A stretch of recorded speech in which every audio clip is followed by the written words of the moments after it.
Good afternoon, welcome to Meets Rod Shop. I'm Jason. Today I've got my 1970 Mach 1 Mustang, affectionately called Mabel, in the shop today. We've already done a Sniper Holley EFI swap on this car. We're now going to be doing the Hyperspark Ignition swap on this. Should be a pretty straightforward installation. I probably just jinxed myself, but let's go ahead and we'll get started on this. All right, first things first, as you can see, I've got the battery removed, which is over here. I've gone ahead and I've pulled the distributor out. So what you have there is you've got a distributor hold down clamp here. It's a 1/2-inch headed bolt on there. Just sits right there. You'll go ahead and undo this little doohickey here. Doohickey. You'll undo the distributor hold down clamp. You'll just go ahead and yank the distributor out and disconnect it.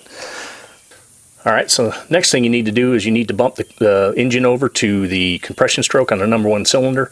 Number one cylinder on the 351 Cleveland engine, such as this, and also your other small block Fords, 302s, 351 Windsors, is the passenger side forward spark plug, or spark plug cylinder.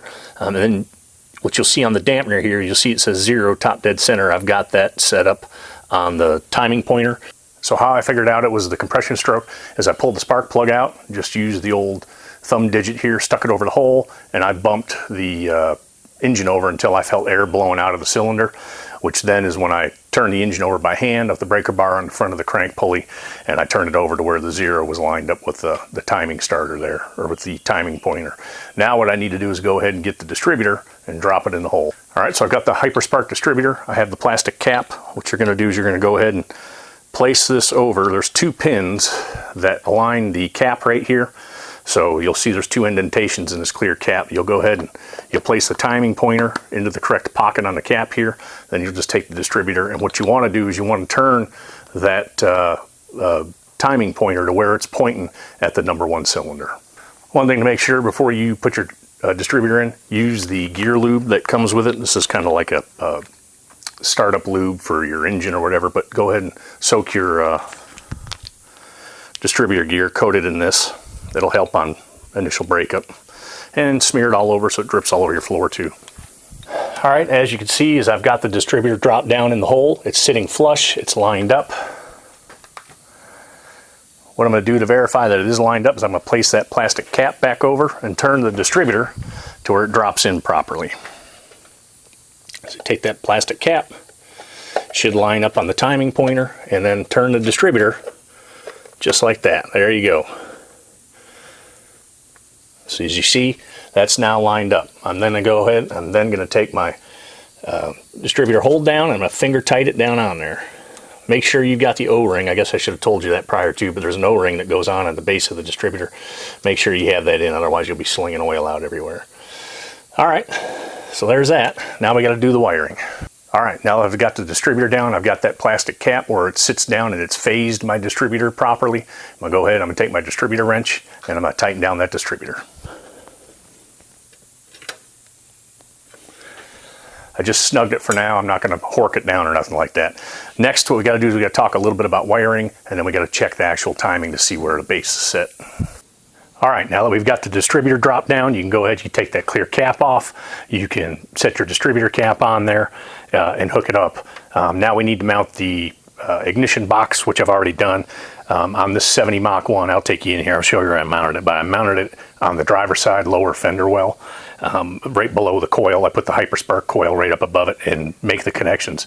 It's pretty simple. You've got a small gauge white and red wire. The white wire goes to the points hookup, which I think is on the 10-pin connector on the EFI setup. It'll say points, so you'll connect the white wire together there. You've got a 12-volt switched wire, which I just hooked up to the choke wire on this 70 Mach 1. That choke wire is also what's running the distributor as well. And then you've got a positive and a negative battery connection. And then, excuse me, there is one more connection, which is the TFI coil connection that comes out of the Hyperspark EFI box. So that's all hooked up. I'm going to show you here how I hooked it all up, or at least how I mounted it.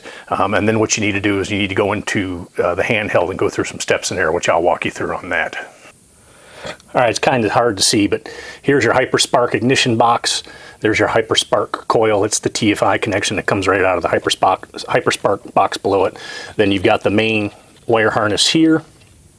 which has got my battery connections, and then you've got this wire harness here, which also hooks up to it. This is what hooks up to your 12-volt switched, so it's hard to see. I've already kind of cleaned it all up, but this is the pink wire that comes to the distributor. It's wired in here. Underneath here there's a splice, 12-volt power run and start, which is the old choke wire.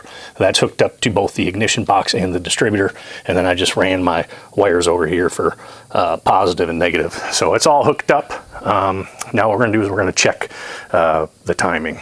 All right, so here we go. So go ahead and turn the ignition to run, not start. Try and do this one-handed. So what you'll do is you're going to go into your wizards first. So hit wizard. I've got the top one, which is the 4154 injector. Hit next. I've got 8 cylinders. Next. Engine displacement, I have got 358. Save. Next.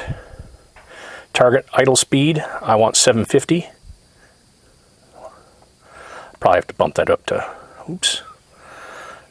850 or 800. Man, this is touchy. Save. Next. I've got a street strip cam in this. Next. I have no power adder. Next. I've got the Hyperspark distributor. That's important. You got to make sure and click that. Next. Wide open throttle. I'm going to go for 36 degrees of total timing. Wide open. Save. Next. And then start. You will see it will start loading everything. That's going to tell you to cycle the ignition. So you're going to go off. Let it pause. Then you're going to turn it back on again and start it. It does start. Next you're going to go to tuning, system, static timing. This is how you check your timing to make sure your distributor is set in the right place. So I'm going to clear the 1.0. I want 15 degrees. Let's save, set. Static timing is set. So now we're going to go out and we're going to check our ignition timing. It's hard to see. It's hard to see, but it's definitely 15 degrees total timing at idle. So we're good there. We can go back in now, and you'll clear your static timing. Static timing clear. You actually kind of hear the RPM changed a little bit. That's it. All right, the one thing I want to add, when you were doing the static timer, or when I was doing the static timing, I checked it. It was at 15 degrees total timing. If it's off, you're going to have to break your distributor loose, which actually I did in the initial install.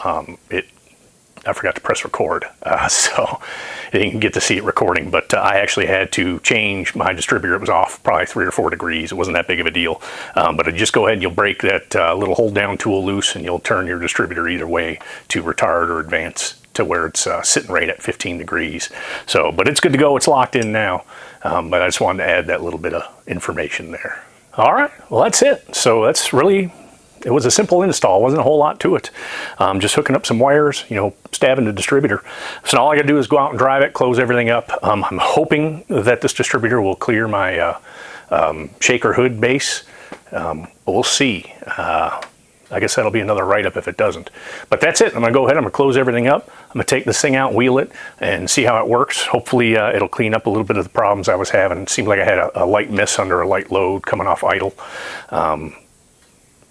We'll see. Keep your fingers crossed. Hopefully that was it. But that's it. Thanks for checking in and watching this installment of Meets Route Shop. Again, I'm Jason. I appreciate it. You guys have a good day. And remember, keep your head up and your stick on the ice.